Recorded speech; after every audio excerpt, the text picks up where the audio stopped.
तेबे सामने आपणकर प्रिय धारावाहिक सीरियल सिंदूर खेल एपिसोड रे आपण माने देखा पाइबे जबरदस्त सीन। हाँ सांग मैंने आपण माने देखा पाइबे जे आज जो अंश मल्लिका को कटु कथा कहला परे एबे मल्लिका अंश को आगे केमिति भल हेबो से आइडियाटा मुंडर पशि जाए। आउ सेतेबेले मल्लिका कांदिकी समस्त आगे छातु जीवा टाइम रे मेघा मल्लिका को एमिति अवस्था देखि डरी जाती। एतबले पूरा परिवार छातु को जाई मल्लिका को ये अवस्था देखि मेघा पूरा आश्चर्य हो पड़ती। एबे मेघा कहिबे मल्लिका ये सब कौन होउची। तापरे मल्लिका कहिबे मोर आ बंचिबा दरकार नहीं।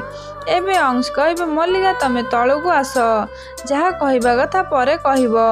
हठात मल्लिका कहिबे ना अंश मु तळକୁ जिबिनी मोर खाली तमर भल पाइबा दरकार आउ तमर से भल पाइबा दरकार जहा तुम्हें आज पर्यंत दे पारिना।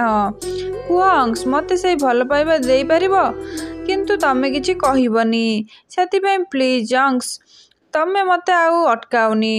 तापरे मल्लिका आखिरु दुई टुपा लुह गले पाद को आस्ते आस्ते करी आगु को बढ़ई थिबे। तो फ्रेंड्स आपण मानू कौन लगुची आज कौन मल्लिका मरीजे ना लास्ट मोमेंट रे अंश मल्लिकार हाथ धरी नेबे।